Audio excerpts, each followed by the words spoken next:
سلام آقا، احتمالاً اگه با یه خانومی زندگی کردین یا یه دوستی داشتین که خانوم بوده یا خودتون خانوم هستین، سندروم PMS به گوشتون خورده. حالا این سندروم واقعا چیه؟ اینکه چرا وقتی آدما تو PMS هن قبل از پریود شدنشون اینقدر حالشون بد میشه؟ اصلا کاری میشه واسه این سندروم کرد که حال این آدما، این خانوما بهتر بشه؟ این ویدیو قرار خیلی ساده و البته علمی به این سوالا پاسخ بدیم.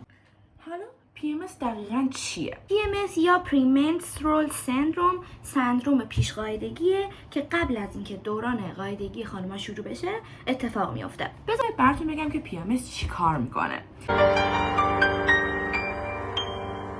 بگو که گل نفرستد.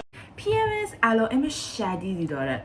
مثلا ورم شدید شکم میاره، احساس سردرد، بدن درد، خستگی مزمن.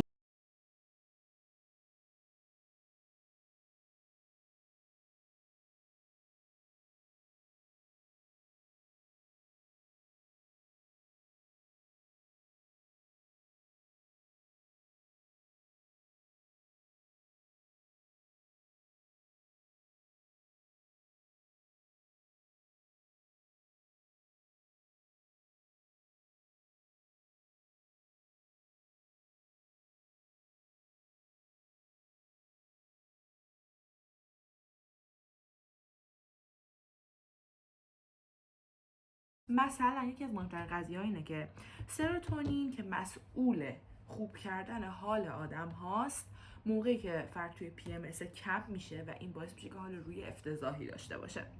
میشه چیکار کنیم که توی این دوره کمتر اذیت بشیم؟ از همه اینکه ورزش خیلی به این موضوع کمک میکنه. اینکه آدم فعالیت بدنی داشته باشه خیلی زودتر از گذر این دوره PMS و رسیدن حالا به اون قاعدگی اصلی کمک میکنه. از نظر روحی و هم از نظر جسمی آدم رو به یک درجه خوبی از آرامش میرسونه. دوم تغذیه است. اینکه تو این دوران بهتره که کمتر به قند و شکر و نمک و کافئین و سرکه و اینجور چیزا داشته باشیم و بهتره که بیشتر ویتامین B6 و ویتامین منیزیم رو مصرف کنیم که به گذر از این دوره کمک میکنه. این PMS اثر مثبت میذاره اینه که فرد خواب با کیفیتی داشته باشه. حالا جدا از این که اون لحظات فشار جسمی شدیدی به خانم‌ها وارد میشه، حمایت روانی هم خیلی شرط. احساس شدید ناکافی بودن میکنن، حس میکنن که به درد نخورن، حس میکنن که کار مفیدی تو زندگیشون انجام نمیدن، حس میکنن که اینقدر خستن که نمیتونن از جاشون تکون بخورن،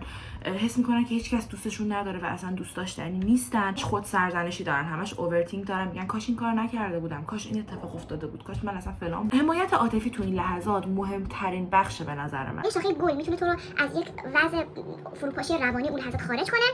الان به این نتیجه رسیدیم که PMS واقعیه و کنترلش هم شدیداً سخته. یه خانمی که دچار تغییرات هورمونیه دست خودش نیست که این رو کنترل کنه.